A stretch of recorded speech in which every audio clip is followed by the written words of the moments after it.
The Black Garden by Dark Law. In the heart of night where shadows dance, there blooms a garden, rich and vast, a place where love and truth entwine, entangled roots and vines divine. Beneath the moon's soft silver light lies hidden paths to endless night. Here whispers echo, raw and deep, of love once lost and secrets keep. In every petal, stories bloom of passion's fire and tender doom. The thorns may pierce, the darkness calls, yet in this garden no one falls. For in the shadows truth is found, in whispers soft, yet so profound. The black garden, where hearts are bared, a place where souls are deeply shared. In the deep dark soil of night lies seeds of hope, of wrongs made right. Here in this garden, lovers learn that from the ashes they can burn. With every step the light may fade, yet in this place foundations laid. The black garden where love takes root in soil rich with life's pursuit. Through storms and winds, the petals cling, and in the darkness, hearts will sing. For here in shadows, truth does start, the black garden where we find our heart. All right, good morning, good morning, good morning, and welcome to the Creative Dominion podcast with your host, Darklaw. And we have a very special guest, y'all, for the Black Garden series. This is episode 11. We have Miss Kelly Rattanee out of Andorra. And so a lot of us don't know where that is at all. So please welcome Kelly. Why don't you tell yourself a little bit and enjoy intervening with the audience on your expertise in what Andorra is. Wonderful. Thank you so much. It's a pleasure to be here. And thank you for having me. And to all those listening and watching, thank you for taking the time out of your day to be here. I will be very honest with you. About a month ago, I actually also didn't know where Andorra was. It is a very tiny country, much like Monaco. It's sandwiched between Spain and France. So very, very beautiful, very, very small. For those of you that have the time, do look it up on Google Maps, and then you can actually see the size of it, especially those of us that are from North America. I'm originally from Canada, much like America. It's a huge landmass, and being as a small country is quite interesting. Prior to arriving here, I was in Thailand off and on for about 10 years, born and raised in Canada. So I am here because of quality of life, nothing to do with anything else really. And I am a dating and relationship coach, as well as very interesting side note, unrelated to dating and relationships at all, is a sports mindset coach for professional athletes. So it's kind of a two-pronged career, if you will. And I work mostly online. Except for here in Andorra, I do see professional football players. However, my relationship to dating and coaching is done predominantly online. Awesome. And so again, welcome Kelly from New Andorra. You can call it New, just like Borderlands, right? The New Andorra. Andorra. The new Andorra Kelly. So welcome. And so, right. And so, how I start every episode again, everything that's said here today may not resonate with you, but I hope you can take just one thing. I always encourage the audience, viewers and listeners alike to look in the mirror and kind of look in your own life as we're speaking through different topics and through a little bit of Kelly's personal background and story. And just remember that, your voice matters, your story matters. Not everybody goes through the same things, but we all can find recognizance and similarities within our stories. And so I just encourage each and every one of you listening and viewing here today to take one thing and resonate with it and apply it daily to your life to become the best version of yourself and to create the dominion of your own mind. And so, again, the Black Garden series will be launching September 2024. And again, go ahead and buckle up, fasten your seats, and welcome inside Black Garden with Kelly out of Andorra. And so with that being said, Kelly, why don't you tell the audience a little bit about how you got into the dating and coaching profession? Yeah, thank you so much. And I got into it it was like a natural transition. I actually used to be a strength and conditioning coach, and I dealt with a lot of professional athletes. And one of the things that came up quite a bit in conversation was relationship challenges and how that affected their sport. And so it just kind of came out naturally. Like it just sort of evolved. And when I was pregnant with my daughter, I have two children, a 7-year-old girl and a 3-year-old boy. So it's a busy household. And I had to step back from the actual physical aspects of training just because like logistics, having a belly in the way it makes it challenging to demonstrate things. So we moved my role from strength and conditioning more to mindset coaching. And what was really, really apparent was effect that relationships have on the rest of our lives. And it doesn't have to necessarily be a romantic relationship. It can be a relationship between mother and father, brother and brother, family, friends, certainly partners, romantic partners, and also the relationship that we have to the idea of God or the relationship that we have to ourselves. And so it just organically moved in that direction. And then, of course, once all of us experienced COVID, we had no gyms to train in. So it became only online and it became completely because those were talk therapy sessions. And a lot of focus was on relationships because of the obvious strain of being at home for so long. And so I don't have to go into the force. We all are there together. So it evolved into that naturally. And then from there, I just really enjoyed it. So I continued with it. And I never went back to the strength and conditioning. I just continued with relationships and dating, focusing on intimacy and the relationships that we have to our idea of God and the relationship that we have to ourselves. So it's been a really lovely evolution and it's definitely changed a lot, I would say, in the last particularly like year and a half around how people interact with each other and so on and so forth. So I feel like it's a field that whether you're in it professionally or you're in the dating scene or you're in a relationship to yourself, is there's always this continual opportunity for learning about ourselves, learning about others, and expanding the good stuff in our relationships and learning how to let go of some of the things that we don't really want to be carrying around with us anymore. Awesome, awesome. So I love the way, you interacted within your journey. And again, I want to encourage the audience. You have to start somewhere. So with your story, what you said was, you went from strength and conditioning to the mindset. And sometimes in life, you probably thought, you'd be in strength and conditioning forever or as long as you could, right? But sometimes, whether you believe in God or not, sometimes something that you think you'll be doing is actually not your true calling. And even though you probably was like, oh man, I really, want to go back to strength and conditioning or, what am I going to do now? You found your true calling within the mindset and coaching. And, it's funny how spirituality and all that stuff works when you kind of transition within life, right?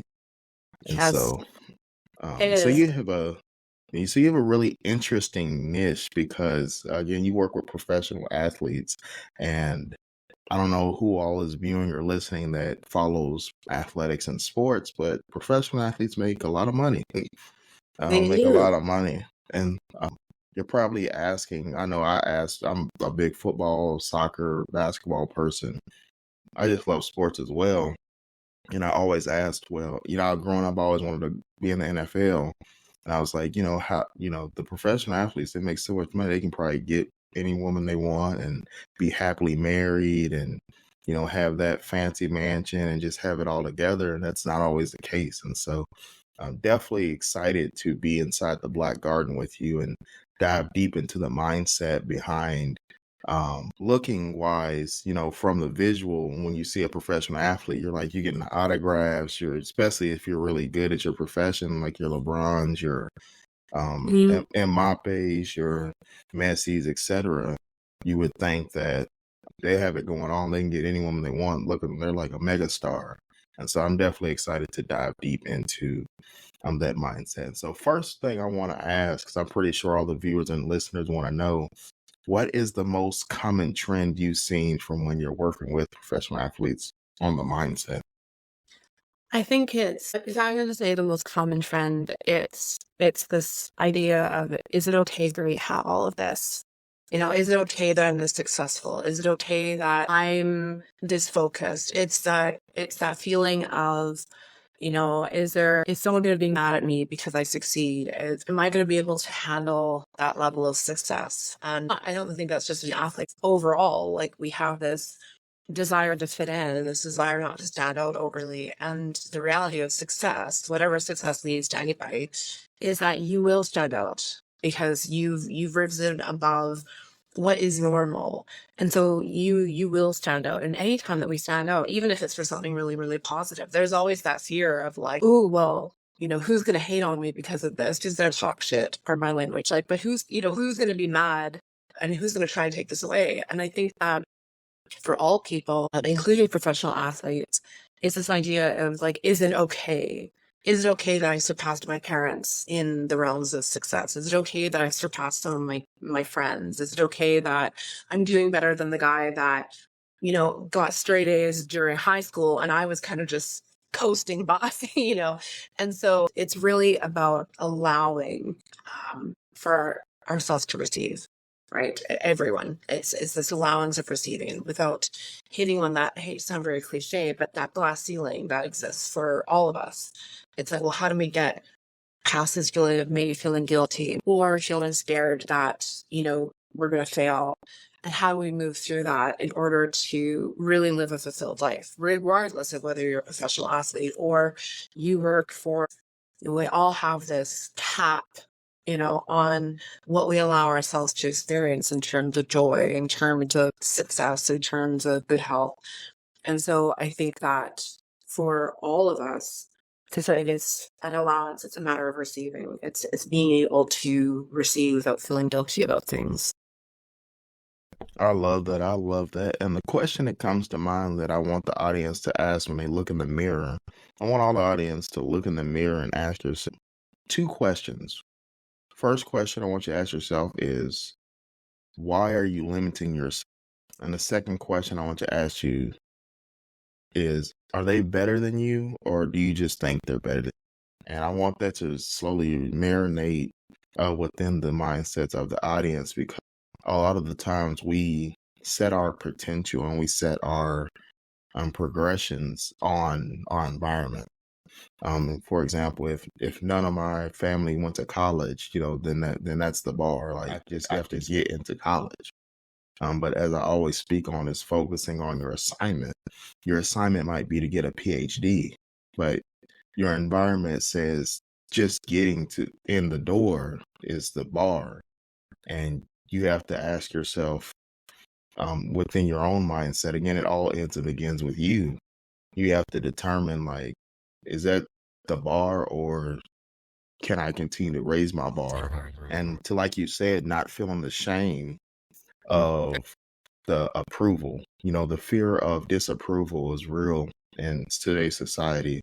What am I, again, like you said, what are my friends going to think of me if I, get a PhD and they only have a bachelor's or associates or don't even go to college? Can I even hang out with those people if they don't have a PhD? Am I, are they beneath me in a way?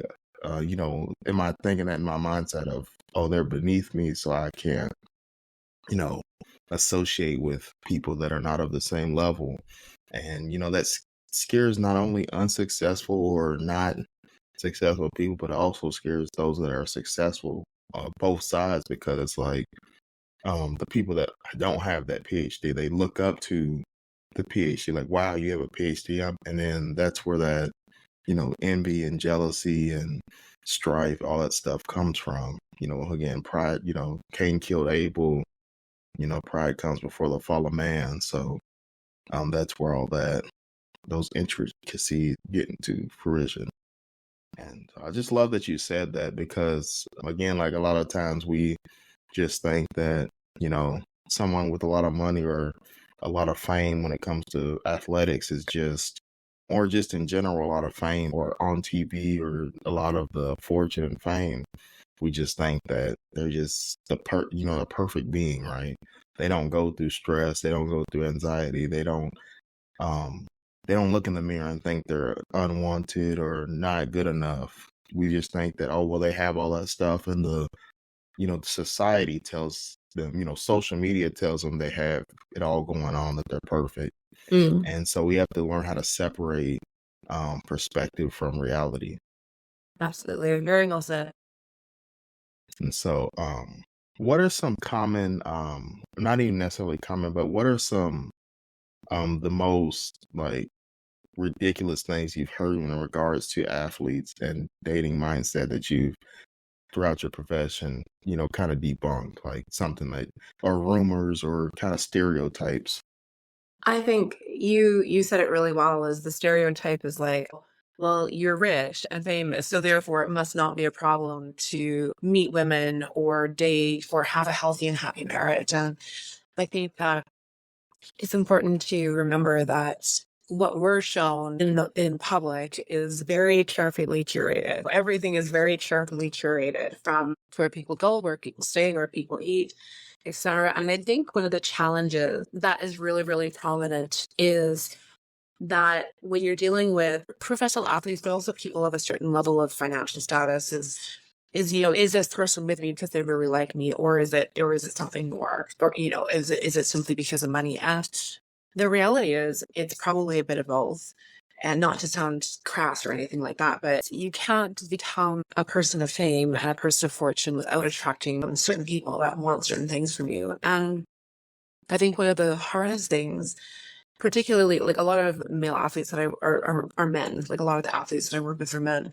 And a lot of it comes down to kind of having to be smart in their business of their sport, right? So when they move into relationships or when they're having relationship issues, I think one of the biggest challenges that they face that people may not realize is that the relationship issue is never just between the couple. There's always a lawyer, there's always a PR person, there's always a therapist or a coach. Like, it never really exists just between two people. Whereas if you are, you're an accountant and you're married to a teacher and you guys are having problems, hopefully you reach out to a therapist or a coach. However, probably there's not going to be like a huge legal thing that has to happen before each conversation.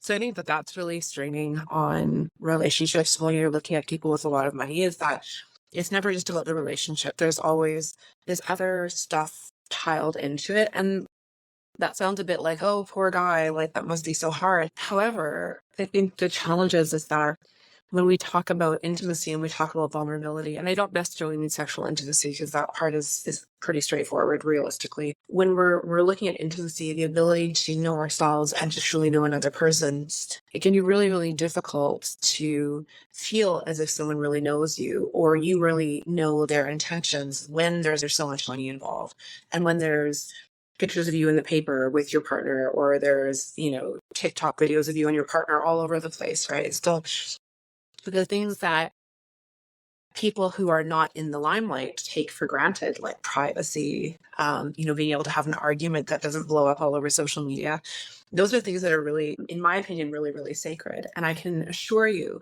that celebrities and athletes would pay a good amount of money to keep most of their business out of other people's business, if that makes sense.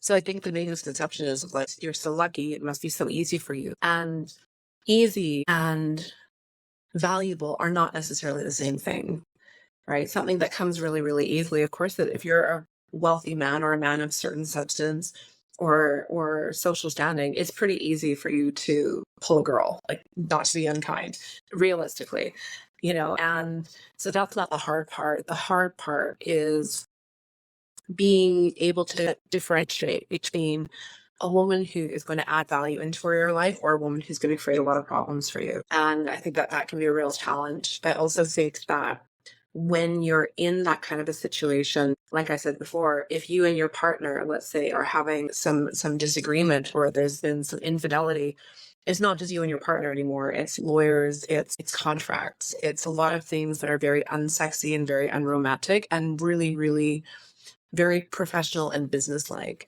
So in a lot of ways, relationships in that sphere take on a bit of a business model feeling versus kind of like, oh, well, we met and we fell in love and we don't have to worry about anything and we don't have to think about anything. And you mentioned while you were speaking about the power of social media, right? Like, what we see is carefully thought out, carefully crafted, right? To ensure that the best images are being brought forward, the most loving images are being brought forward. That's not always the case. Loneliness exists in all economic classes, all professions, all races, all genders. So, what glitters isn't always gold. And I think that that's probably one of the biggest things one of the biggest misconceptions, as you mentioned, is like, oh, well, you're rich and famous, so everything therefore must be so easy for you. And just like anybody else, there's always going to be something that triggers, there's always going to be something to work through. There's always going to be something that is calling to you or pulling you or distracting you. And it's up to the individual, both individuals in a relationship, to hold on to their anchors, as it is for all of us. Awesome. I love that you said that. And question on, I feel like as we were going through the beginning part of that is, I feel like people that if we don't have a lot of money, so society in general, they make having money the negation of all problems or issues. Like, oh well, hey, I'm depressed. Well, you're rich, so you can't be depressed. Or basically, like the money negates, or the fame negates being human. And so, what is your take on that aspect? Yeah, I really love that. And I really agree with you. I think there's interesting fascination with other people's lives. And out of that is, and this is said as a lot of love and not at all in a sense of disrespect, but you really owe it to yourself to cultivate a life that you love and appreciate. As you mentioned before, when you look around your environment, it might not be easy to do that, right? It might not be easy to do that, but that's like the power of your mind. Like you have so much power in here and in here to be able to cultivate something different. And I think that we get really invested in other people's lives because there's something in our life that we feel we have done, or we wish to do, or we wish to have done, or all of this. And I think anytime you find yourself, this is kind of going on a bit of a side trail here, so apologies, but I think anytime you find yourself in a situation where you feel like God, this can't be my life, or whatever it is just an invitation for you to like, okay, well then what could be your life? Like if this isn't it right now, regardless of the circumstances, and I say that with a lot of respect, and what could be different? What could you do that's slightly different today? And I think that you're right in saying we sort of objectify, not on purpose. I don't think it's on purpose. We objectify famous people and wealthy people, and we kind of just make them objects of conversation. We know that money solves a good portion of problems. I'm certainly not going to pretend that money is not helpful. Money is very helpful. However, it doesn't take away feelings of inadequacy. It does not take away childhood trauma. It doesn't take away racism, sexism. Money does not take away loneliness. Money actually cannot buy love, fact of life. It can do a lot of things for you, but it doesn't take away the reality that you're an active participant in a life that is at times challenging, regardless of how much money you have or do not have. I always say it's the pursuit of a lot of people. We search for things we can't have, right? Or we cling to things we can't have. It's kind of like that false idolhood, right? It's like, well, I can't dunk a basketball, so I love LeBron James because he could dunk a basketball really well, and I'm going to follow his life. And we kind of nitpick, and we hold that, like you said, we objectify them, and we hold them more accountable than we hold ourselves accountable to our life. It's like, oh, I'm waiting for who's gonna have an affair. That's it. Who's gonna pout and cry when they lose a game. We kind of like hunt and hunt. There's so many like news and ESPN and articles and blogs about athlete gets mad at referee or throws something at the crowd or says something to his teammate, and we're just searching to like degrade and de-objectify the same people we object. Now, it's a really interesting point, and I think that there's a fine line, and this is something for everyone to observe in themselves. It's admirable to admire someone who's a great athlete, and it takes a lot of work, it takes a lot of dedication. However, we owe it to ourselves and a courtesy to them, whether you ever get to meet that athlete in person and have that autograph or whatever it is, but you owe it to them to let them do their job and then let them have their life. Like you go to work, or you have your career, you have your business, you are a stay-at-home mom, you're raising your children. Like, you don't want somebody to know your business all the time, right? So admiring someone because they're great athletes. Like, you look at the Olympics as a really good example, actually, because these are like the top of the top athletes. And unless they're really present on social media, most of them you've never heard of before.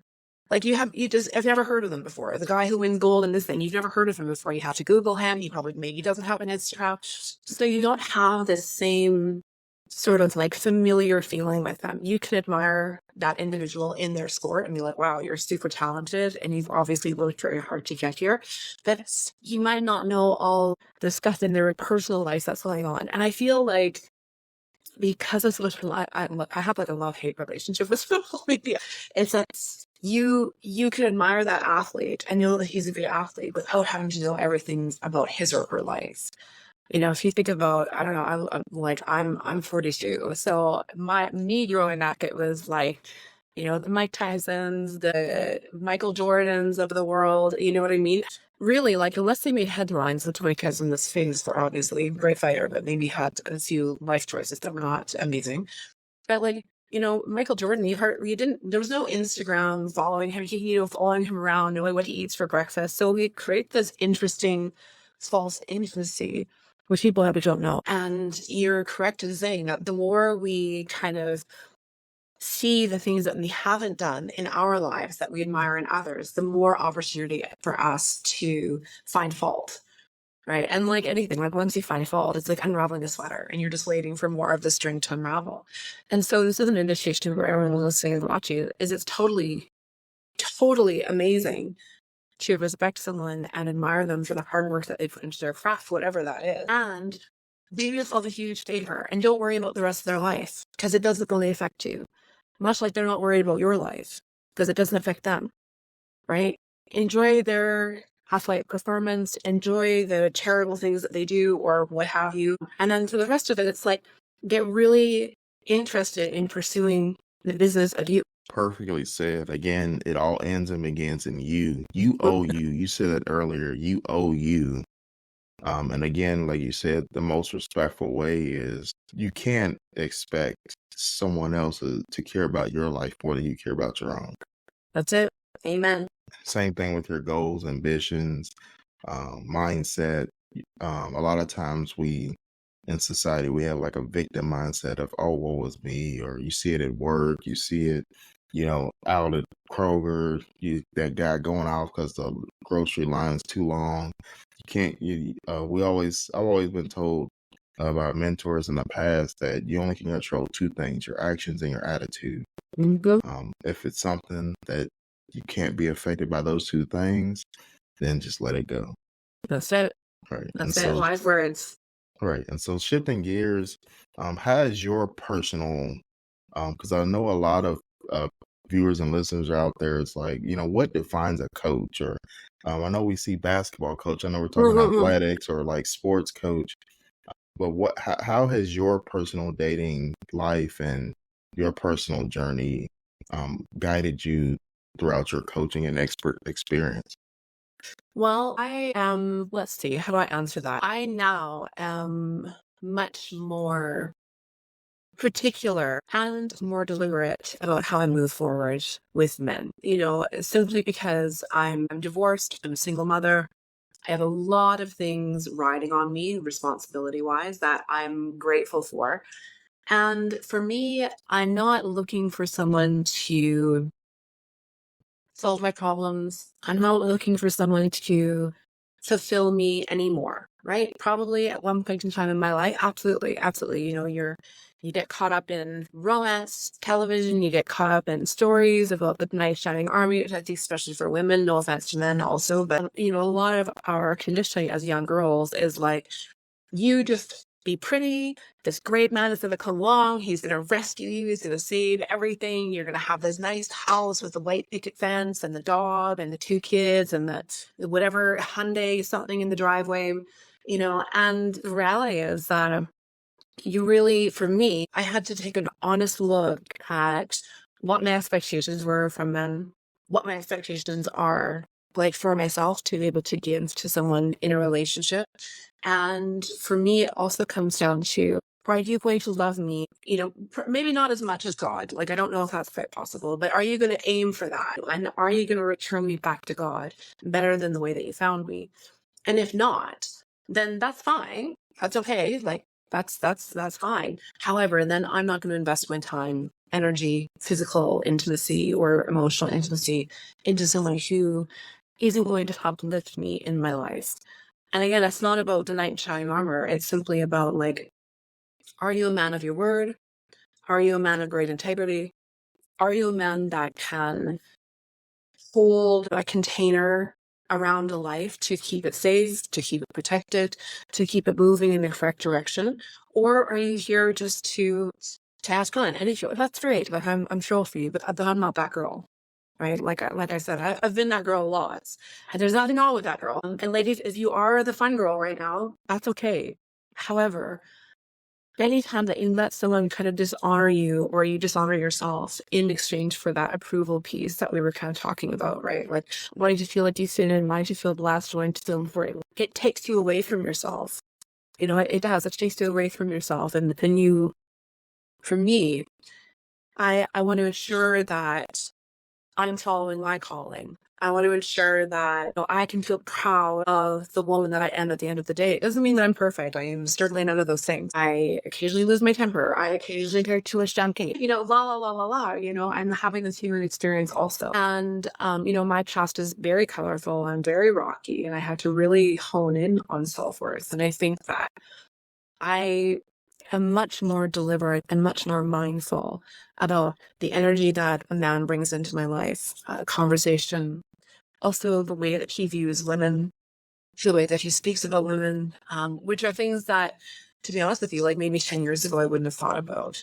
However, as I've moved through this and, built on myself, reclaimed myself, and started betting on myself more, started really putting that self-belief in and working on that self-worth and creating my life more intentionally rather than just letting my life happen to me. It's much more intentional the way that I approach relationships. And so for me at this time, I am not actively dating by choice, and not because I don't love men. Men, I love all of you.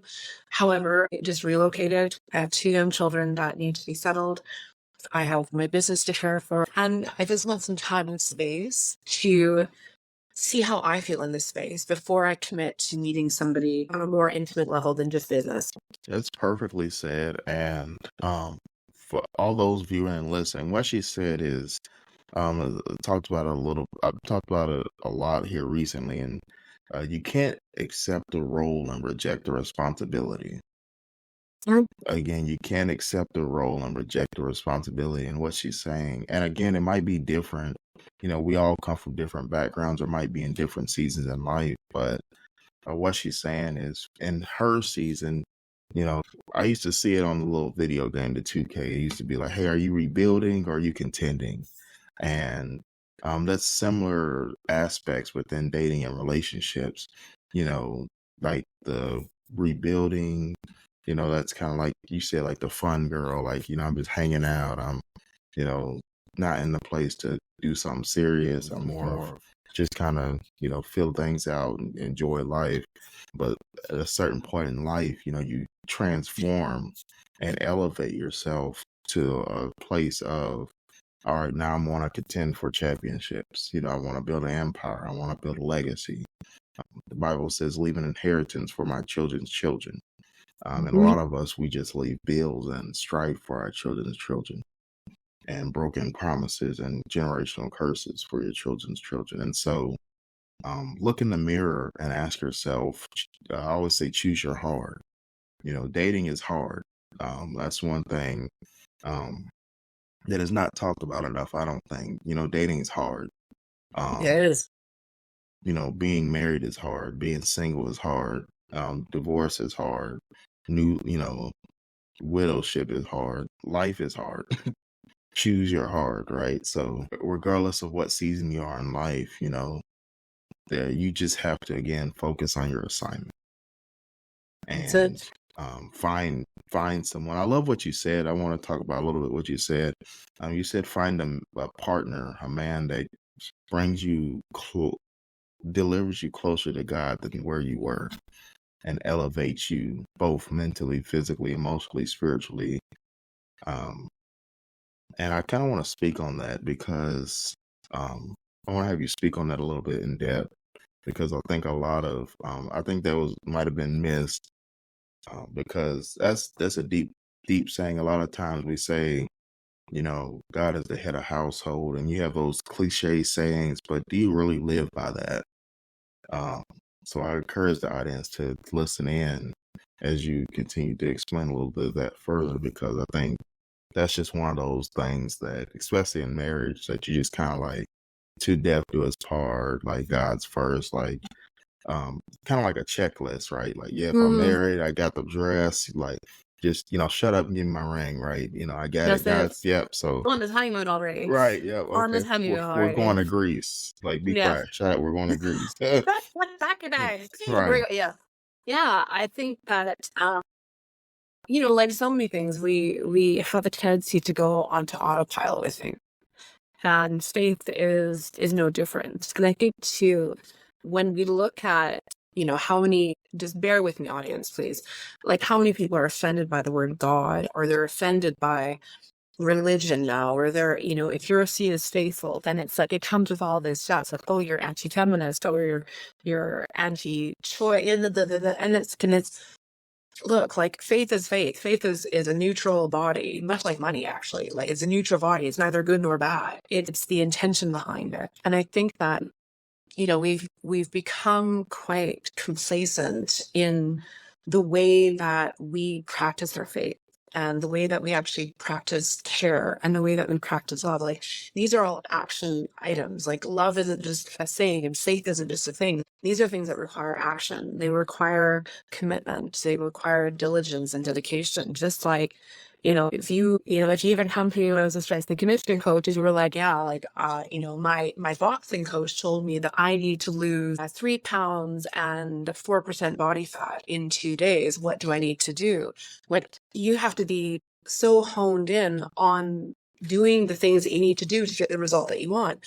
And I think when it comes to relationships and even life, I think that people have become quite scared of setting goals, because they think that if they set a goal, they have to share it with the whole world. You don't. You have to share it with God and yourself. Like those are the two bodies that need to know the goal. And maybe your partner, if you're already married, I suggest sharing goals with your partner. Don't keep things from your partner. But there's this pressure to share every micro bit of our lives. And the challenge with that is that, like, yeah, you're going to fail at some things. Like you're going to set a goal of something and you are going to fail. And it's not really failure. It's feedback, right? It's feedback to say, okay, I tried this thing. This way didn't work. What's another way to do it? And when we look at the concept of like God being the top end of our relationships, our lives, our household, it's not because we're incapable of these things, but it's like, it's a roadmap. People always say like marriage doesn't come with a manual. Motherhood doesn't come with a manual. And it's like, yes, it does.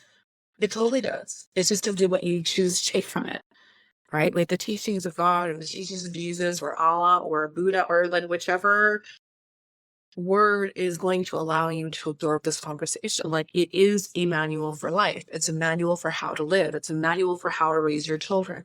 It's a manual for how to love your spouse. The challenge is that we don't put it into action, or we have a lot of media and noise telling us that religion is bad, faith is bad, we shouldn't read the Bible, we shouldn't read the Quran, we shouldn't read we shouldn't listen to this, we shouldn't listen to this, it's anti-feminist. And there's all this noise and chatter. And the beautiful thing about noise and chatter is that you can decide how loud the volume is, right? And so if you as a man still hold on, some of these traditional values, which I think are beautiful. And if you as a woman are longing for a man that holds those traditional values, it's going to be up to you to turn the volume on your face up and the noise on the media down. And that can be really, really difficult because it's everywhere. So you have to be dedicated, disciplined, and act with discernment as to what you allow, like what you ingest, not just through food, but like what are you ingesting all the time, every time you open Instagram or TikTok or whatever it is. And I'm not judging you. Like you're allowed to spend as much time doing whatever you want as you want. However, If you're feeling like your life isn't the life that you want, if your marriage isn't the marriage that you want, if your dating scene isn't the dating scene that you want, then you're the one that has to take like an inventory of that, right? And so for the men that are listening that are feeling like, I don't have money, so therefore I'm not a good man, or I can't buy my girl a Chanel bag. Like, if your girl wants a Chanel bag, she'll figure it out on her own.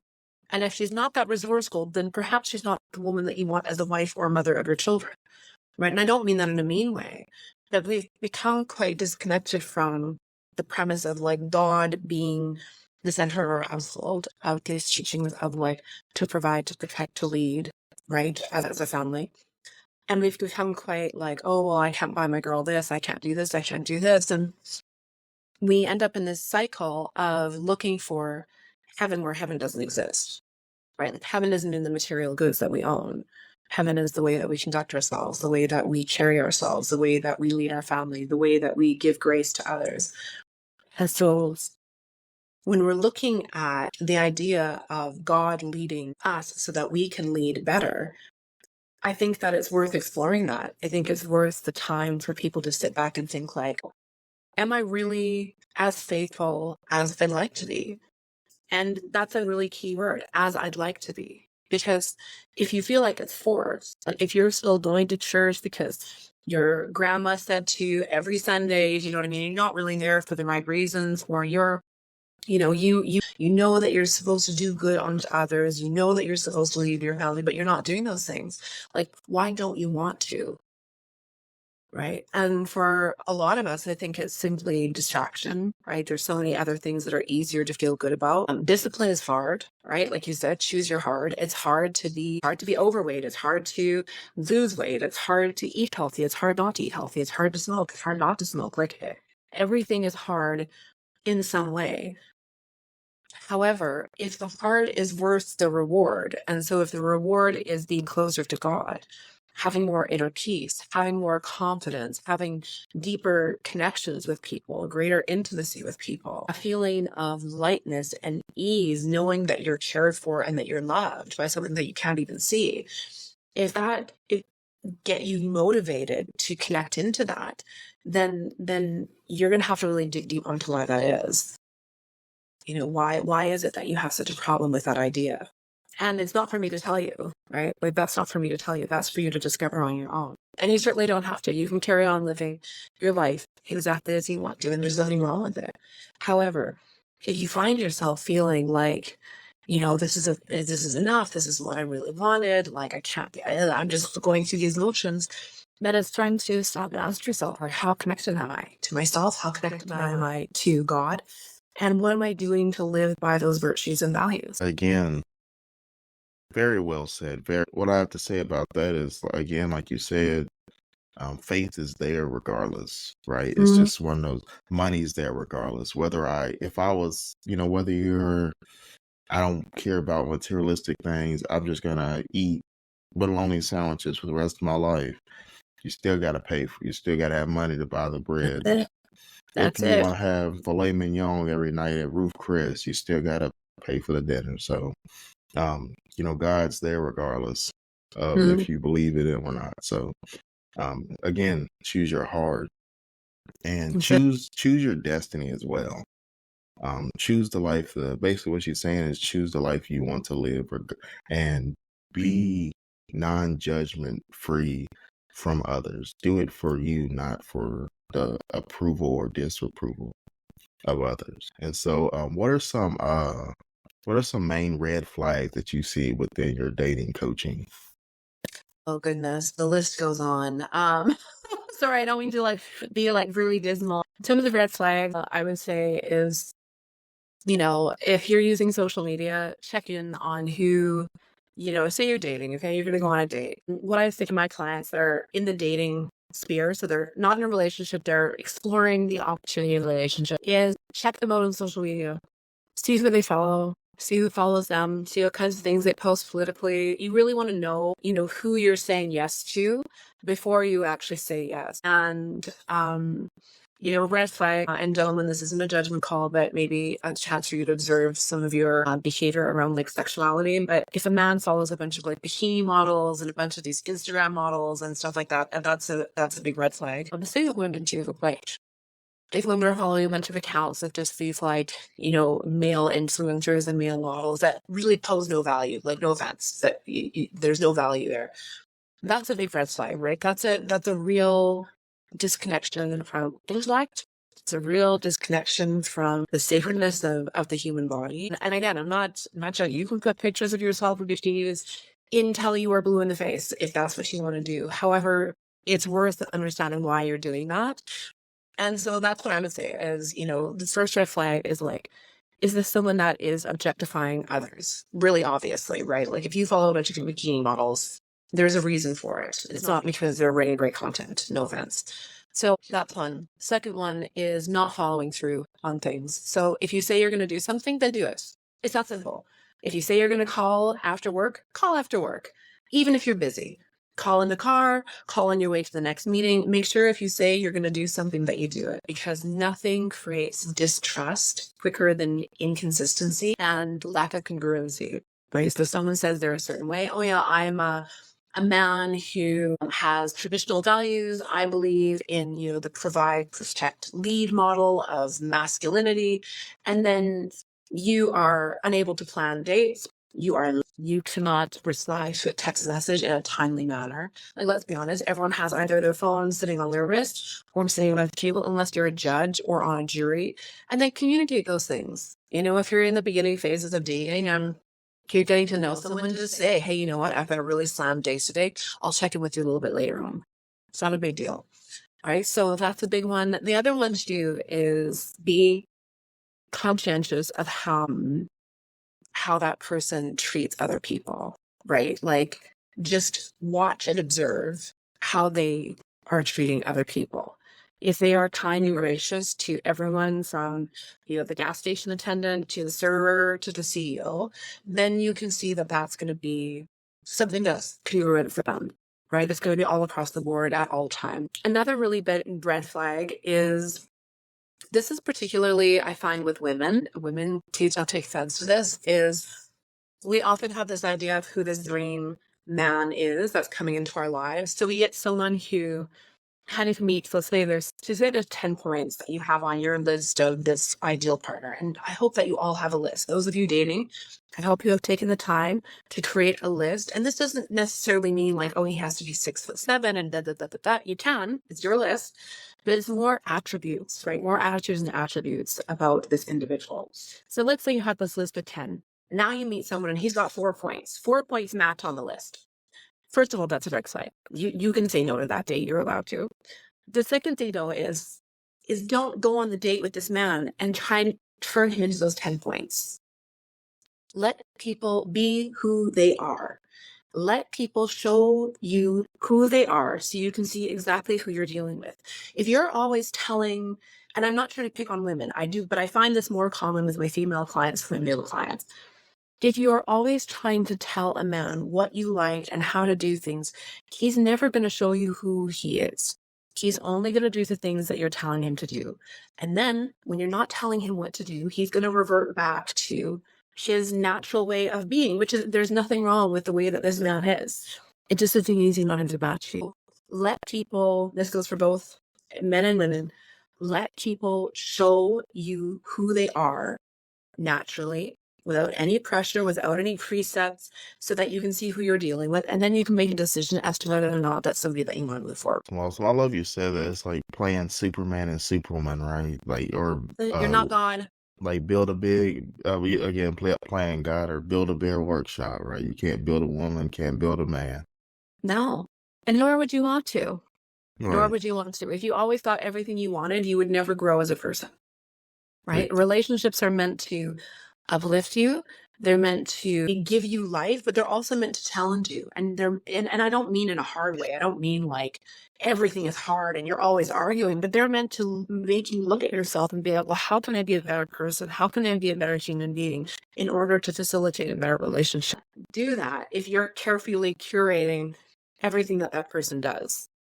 Exactly. And again, it's about focusing on your assignment within Mm-hmm. each other and trusting the process. A lot of people just want, you have to be careful of the pitfalls of success, right? And what I mean by that is a lot of people just want the wedding that they see on Say Yes to the Dress, like just, It. the 200,000 people, the Shrek courage, the long white dress with the silver garments, and you want 10 bridesmaids, and you have this big party, and the guy has the best man that's great, and everybody's got the nice tuxes on, and you fast forward to this honeymoon in Greece, all expenses paid with the unlimited drinks and unlimited food for 7 days, but everything in between that is what actually life is.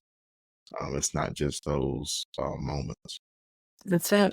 And so, awesome. It's awesome. And so, again, like I said, this has been a great, great road inside Black Garden. And so, can you tell the audience any last minute tips, motivation for dating and relationships, and then also tell the audience where they can find you? Yes. Thank you so much. So, tip number one, I would say, if you're dating, get really, really clear on, how do you want to feel around this person? So when you're going on dates, that's a good marker, right? Because looks can be very deceiving. A nice suit, a nice pair of shoes, whatever your thing is, like, clean white sneakers, like those we get really disillusioned, right? We're very visual people. Right. So pardon me, we take the visual and we take that as like the stock value. So it's really important for you to spend time thinking about, like, how do you want to feel around this person? Do you want to feel nervous? Do you want to feel anxious? Do you want to feel peaceful? Do you want to feel joyful? Do you want to feel, I don't know, youthful, innocent, like whatever that is? It's important that you understand what that is for yourself first. And that comes through a prayer, that comes through meditation, that comes through body work, right? So that you feel yourself in yourself. That feels a bit ridiculous. That's that you can sense how you feel around people, right? That's one of the first things I would say. The second thing is have that list. It's like a grocery store. Like if you're hungry, right? If you're dating, it means that you're longing to be with somebody, and that's a beautiful thing. But going grocery shopping when you're hungry and you don't have a list is a terrible idea. Right? You end up buying all kinds of Pop-Tarts and like things that you're not supposed to be eating because you're not supposed to be eating it. So fill yourself up first. So through prayer, through meditation, through self-love, through gratitude, through dance, through sports, like whatever it is that's going to fill you up first. And then make a list so that you're not shopping on an empty stomach and taking all kinds of things that you're not supposed to be taking. Create that list of who is this person? What are their characteristics? What are their values? What are your values? I think that's the other thing too, is a lot of people actually don't know anymore what they value. Right. So take some time to get to know yourself so that you can have your sights set on a partner that's going to be a good match for you. In terms of if you're already in a relationship, do not forget that love is an action. It's an action. Love is an action that you have to act on every single day. So whatever it is that brought you into that relationship in the first place is going to be part of what carries you through so that you can celebrate your 15 years, your 20 years together, your 25 years together, right? So don't forget to praise your partner. Don't forget to praise yourself. Keep an orderly home. Don't bring in outside bullshit into your relationship. And what do I mean by that? Keep your relationship contained. In this world of like oversharing and over everything, keep your relationship contained. If you're struggling with something, ask somebody whose relationship you admire, right? Or ask a counselor, ask a coach. Don't go to your girlfriend that also is having relationship troubles and then you just stew in the trouble over and over and over again. Pray for your partner, regardless of what your faith is or your religion. You pray for them, you ask for gratitude, you ask for grace around them if you are having a difficult time. And at the end of the day, you stay focused on building rapport back with that person. You don't take it outside. Do not talk to your receptionist about it. Don't talk to your personal trainer about it. The more leaks you allow into your relationship, the more easily the relationship will come. And if you are in a really difficult place in your life where you're feeling, whether you're in a relationship or you're single, is that you have an immense capability of being able to change a situation by changing your mind and by changing the way you think. So if you're dating and you're lacking out all the time, it's like, okay, well, what can I do differently for myself that is going to allow me to be more at ease and attract a partner that's going to create that ease with. If you're already in a relationship and things are really, really sour, it's like, how can I re-romanticize this situation? Like, what can I do to bring back the life into our love? And it might feel silly and it might feel ridiculous. And you might feel embarrassed by doing whatever it is that you've come to the conclusion of. But I can assure you that love is always worth it. And you are definitely worth it. And if you're desiring better love, if you're desiring better dating, then you're allowed to have all those desires and allow God to lead you in the correct course for yourself and your partner. And don't forget to have fun. It doesn't all have to be serious. It's allowed to be fun. Awesome. And those are some great tips. Again, I hope you guys are tuning in and listening and viewing. I hope that you took, there's multiple things, but I hope that you take something away and again apply it. Application. Faith, like we talked about, a lot about God and faith. Faith without works is dead. Mm-hmm. And so don't just say you want to change. Again, if nothing changes, nothing changes. That's it. Apply what's being taught, take it and apply it. And again, change that mindset to the creative domain of your own mind. Don't objectify your celebrities, and don't, it's even in the Bible, don't create false idols, right? Or false gods. Take everything, I always say, take everything with a grain of salt. Yes, you're allowed to appreciate someone's expertise and skill set, but don't allow that to consume what your assignment is. Just like in school, when you're focused on your final exam, don't allow the football game at 7:00 that night, take away from you acing the test. So ace your own test. That's right. And so it's been a wonderful journey inside a Black Garden. Hope the thorns didn't prick you too much for those of you that joined us. And so, Kelly, can you tell the audience how they can find you? Yeah, I will be very honest with you. Like I said before, I have a very love-hate relationship with social media. So you can find me right now on Instagram at Kelly Rattanee. And if something resonated with you, or you have a question, or even if you have like a gripe or something that I said, go ahead and send me a message. That's totally fine. And that's the best place to find me right now. So yeah, I think that what you're doing is wonderful. I really appreciate having this opportunity to speak with you and your audience. So thank you so much. And thank you again. This has been episode 12 of The Black Garden, releasing in September 2024. I, again, continue to encourage the audience to take something and, resonate it. Again, leave a review, post, let us know, tag the Creative Million podcast on Facebook, follow us on Spotify, and then follow Kelly on Instagram as well, at Kelly Rattanee. Let us know what you thought. And again, I hope you can continue to become the best version of yourself and to create the domain of your own mind. Again, we're at our final destination inside Black Garden for today. But again, we'll see you on next time. It's been Dark Law and Kelly on episode 11. Hope everyone has a great evening. Thank you, Kelly, again for joining us inside. Thank you.